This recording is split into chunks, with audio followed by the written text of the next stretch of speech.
Uma lúcida análise sobre os acontecimentos políticos com Henrique Prior.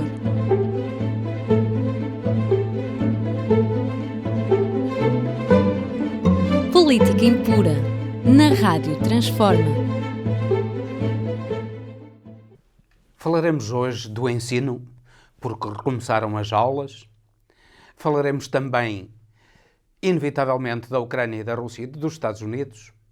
E, finalmente, do Brasil, que celebrou ontem a sua independência.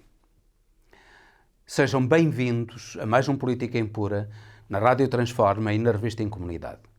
Repito o meu pedido para partilharem o programa, colocarem gosto, ouvirem até ao fim e, sobretudo, o que é muito importante para este projeto de liberdade, igualdade e fraternidade sem fins lucrativos, sobretudo, subscreverem o canal da Rádio Transforma.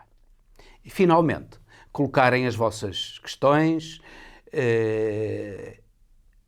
contestarem, divergirem, concordarem, e é disso que este programa vive e se torna útil a todos nós. Falaremos então do ensino e do início das aulas em Portugal. Começam agora as aulas no ensino básico e secundário e em Portugal o ensino está a defrontar-se com problemas gravíssimos, nomeadamente problemas com os quais já não se devia defrontar. Em primeiro lugar, a falta de habitação para os estudantes, particularmente os estudantes do ensino superior, e os preços caríssimos dessa habitação. É completamente inaceitável que tal suceda, sabendo nós que há na propriedade do Estado bens que poderiam colmatar esses problemas. Particularmente nas grandes cidades, estamos a falar em Lisboa e no Porto, e houve um partido político que defendeu a utilização de quartéis, nomeadamente de edifícios militares que não estavam a ser utilizados, e é uma excelente proposta. Aqui no Porto, e bem próximo aqui da Rádio Transforma, existe um edifício que em determinado momento serviu de espaço de recrutamento militar, um edifício muito grande, que neste momento está completamente vazio. Há anos que está completamente vazio. E poderia perfeitamente servir para alojamento de estudantes a custos reduzidos. Há quartéis também que poderiam ser modificados e adaptados a esse tipo de habitação para estudantes. Infelizmente, o Estado não cumpre o seu dever. Gasta dinheiro muitas vezes inutilmente, desbarata muitas vezes dinheiro e naquilo que é importante que gaste dinheiro não o faz. Claro que há problemas além desses, há outros problemas, nomeadamente da falta de professores, que é um problema grave. A carreira de professor não é atrativa e, sobretudo, isso sucede na área da Grande Lisboa. Municípios como de Lisboa, como de Setúbal, por exemplo, têm graves carências de professores. Ora, isso sucede precisamente porque os professores não ganham o suficiente para poderem viver nessas cidades e era importante que o Ministério da Educação percebesse isso e tomasse medidas, nomeadamente também construindo habitações para professores a custos controlados. Já o fez, por exemplo, para os magistrados faz isso. Porquê é que não se faz para os professores, já que entende que as leis do mercado relativamente à habitação devem funcionar em pleno e deve assistir-se a este impudor de preços verdadeiramente especulativos que estão a ocorrer no mercado? A responsabilidade, por isso, é também do Ministério da Educação e o Ministério da Educação deve ser chamado à pedra por aquilo que não faz e muitas vezes não por outras coisas absolutamente secundárias pelas quais é chamado à pedra. Mas mais importante ainda do que acabo de dizer é algo que o Ministério da Educação nem os professores têm abordado. É a necessidade de uma nova forma de ensino nestes tempos de inteligência artificial. Não é mais aceitável que os professores vão para as salas de aula debitar o seu saber e depois avaliar os alunos pela forma como adquiriram esse saber transmitido nas salas de aula. Cada vez mais, neste momento, é necessário dar capacidade de investigação, de procura, de criatividade, de entendimento dos problemas que aparecem no mundo e na sociedade, e isso a inteligência artificial permite-lhes. A simples internet permite. Se um aluno pode ter tudo aquilo que diz o professor na internet, então por que é que ele não vai buscar esses conteúdos à internet e depois o professor nas aulas servirá sobretudo para discutir esses conteúdos que o aluno obteve na internet e estimular a sua capacidade de compreensão e a sua criatividade. É importante que isso suceda e que cada vez mais os professores deixem de ser uma espécie de burocratas, estão a ser libertados de grande parte das tarefas burocráticas que faziam, mas não ainda totalmente. E é importante que, não só no que toca ao preenchimento de papelada inútil que ninguém lia, mas também relativamente à forma como se processa o ensino, que eles próprios tenham uma nova formação para eles, porque eles não têm essa formação. Eles foram formados para um tipo de ensino clássico anterior à internet e por uma ideia de razão, anterior à inteligência artificial. Era importante que eles fossem formados novamente, fossem, de certo modo, digamos que requalificados para ministrarem novas formas de ensino que acentuassem a vertente da investigação, a vertente da criatividade para os alunos. Passamos agora para a Ucrânia, inevitavelmente, porque é um tema inesgotável. E aquilo que vemos, notícias de agora, é que os Estados Unidos resolveram utilizar bombas de urânio empobrecido na guerra. Isto é, estão a fornecer aos ucranianos, os Estados Unidos e a Inglaterra, estão a fornecer bombas de urânio empobrecido. Isso é muito grave. A Rússia já disse que isso era ultrapassar uma barreira, uma linha vermelha, e é verdade, os Estados Unidos e a Rússia estão a conduzir a guerra para campos que não era expectável que conduzissem. Repare-se que o urânio empobrecido serve sobretudo para destruir blindados. O urânio empobrecido serve para abrir um buraco nos blindados e depois rebenta dentro dos blindados e, portanto, mata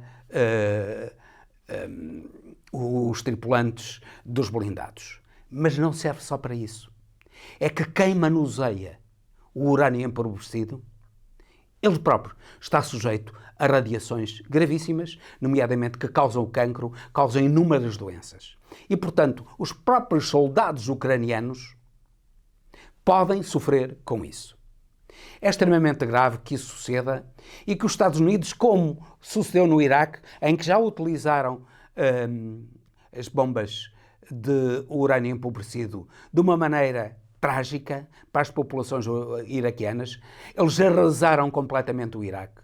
E aquilo que os Estados Unidos fizeram no Iraque, nós devemos dizer a verdade, não tem comparação nenhuma em crueldade, em destruição. O grau de destruição que eles levaram a cabo no Iraque não tem comparação nenhuma com o grau de destruição que a Rússia está a levar a cabo na Ucrânia. Isto deve ser dito para calar a comunicação social absolutamente mentirosa que intoxica a opinião pública. Não estamos a dizer que a Rússia não é criminosa, são todos criminosos. Os russos, os ucranianos, os americanos, os ingleses, é tudo bandidagem pura e simples. Agora, o que repugna é que os americanos, que sempre viram o mundo como uma colónia, achem que estão a defender o bem. Que aquilo que eles defendem é o bem. Johannes Stoltenberg, o secretário-geral da NATO, descaiu-se agora, dizendo que teve uma conversa com Putin antes da invasão da Ucrânia e que Putin exigiu que não só cessassem os ataques às populações russas no Donbass, mas que também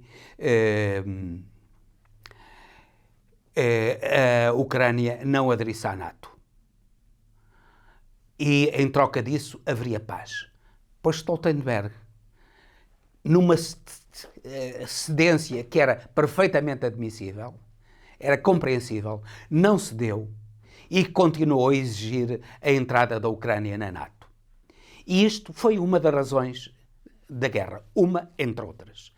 Portanto, ao contrário do que a Ucrânia diz, ao contrário do que a NATO diz, ao contrário do que os Estados Unidos dizem, a culpa não é apenas da Rússia, que invadiu a Ucrânia, a culpa é também dos Estados Unidos e da NATO, sobretudo, porque a NATO são os Estados Unidos e os seus acólitos, nomeadamente a Inglaterra, que são os responsáveis pela tragédia que está a sofrer o povo ucraniano.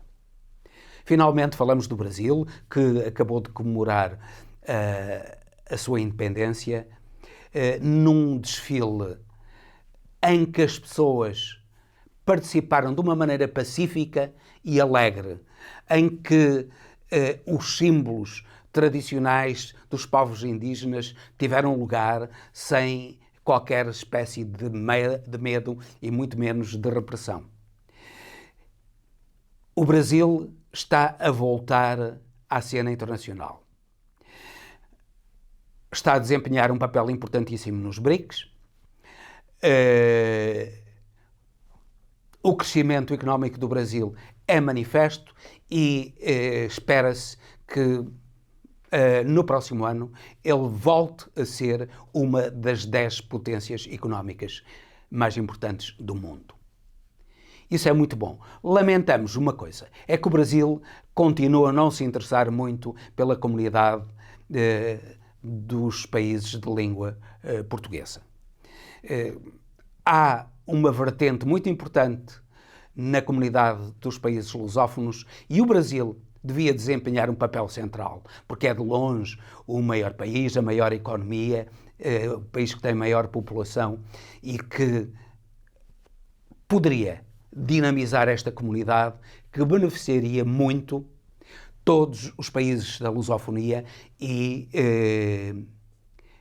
também o Brasil, certamente Portugal, Angola, Moçambique e outros países de língua lusófona, porque, afinal de contas, a língua é em si própria, ela, um património. Não é só a pátria de quem a fala, mas é também um património de quem a fala. E é importante que isso se faça valer para que esse património possa ombrear também, nomeadamente, com o património de outras línguas, nomeadamente com a língua inglesa, e ser devidamente valorizada nos organismos internacionais. Finalmente, eu não deixo de fazer um reparo àquilo que está a suceder no Brasil, nomeadamente ao facto de Dias Toffoli, um juiz do Supremo Tribunal Federal, ter levado a cabo uma abertura de escutas telefónicas em que se percebe que os procuradores e os juízes da Lava Jato colaboraram à margem da lei com os serviços secretos americanos para levarem a cabo a Lava Jato. No fundo, os serviços secretos americanos fizeram um golpe semelhante ao golpe que eles próprios patrocinaram nos anos 60 no Brasil e que levaram a uma ditadura sangrenta no povo brasileiro. Agora, o golpe foi outro, já não foi sangrento, mas foi um golpe trágico para a economia brasileira. É importante que os brasileiros tenham consciência disso para não mais continuarem subservientes aos americanos que querem ver no Brasil apenas uma colónia e não um país independente. E com este termino, despedindo-me com amizade até ao próximo Política Impura, pedindo-lhes novamente que subscrevam o canal da Rádio Transforma, o que é muito importante para este projeto de liberdade, igualdade e fraternidade sem fins lucrativos, e finalmente que coloquem as vossas impressões, as vossas dúvidas, os vossos questionamentos para podermos dialogar.